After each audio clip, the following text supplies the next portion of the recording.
here to get around to it. Hi, Elliot in the morning. Hello? Hey, who's that? Hey, this is Ray.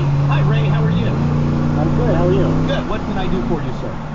Well, I wanted to talk a little bit about some music psychology and how music affects our brains and things like our neurotransmitters. And who are you to have that discussion with me? I'm a music psychologist. Okay, then I'll put you in that category. Yes. All right. So, Ray? What do you got for me?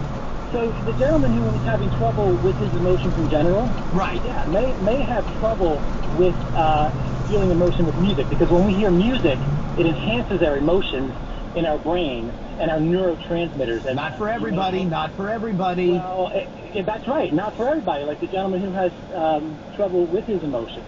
So what it does is it enhances what we feel. It increases things like dopamine, which is a pleasure area. It's a neurotransmitter that increases pleasure. It's the same thing. Right. When you eat good food. So it makes sense that someone who has trouble expressing emotions, it may be a neurological issue with them with expressing emotion in their brain.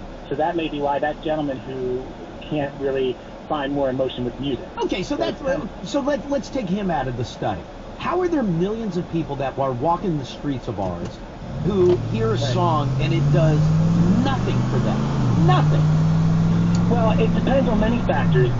A lot of it has to do with how a song affects your memory as well. So if you think about a song that you heard when you were in high school that had an effect on other parts of your life. Okay, that part I understand. That I completely understand. But what about something new? Well, something new, it depends on, it all depends on all the levels in their brain with dopamine and their neurotransmitters and such. So there's a lot of factors that go into that, and it depends on what they're feeling at the moment. So they can hear something that could change their neurotransmitter output, or it could keep it the same. But a lot of music, there's been a lot of scientific studies showing that music affects all these parts of our brain with things like dopamine, and there's a part in there called the amygdala. Not to get too technical. No, I know the amygdala. Yeah. So it affects our brain like many other things, including, drugs and sex and food. Amen. It has those kind of effects on our neurotransmitters. Did he come up with a food you've never had? Nobody can. You've had 15 minutes, sir. So is there something wrong with a person where music elicits zero response?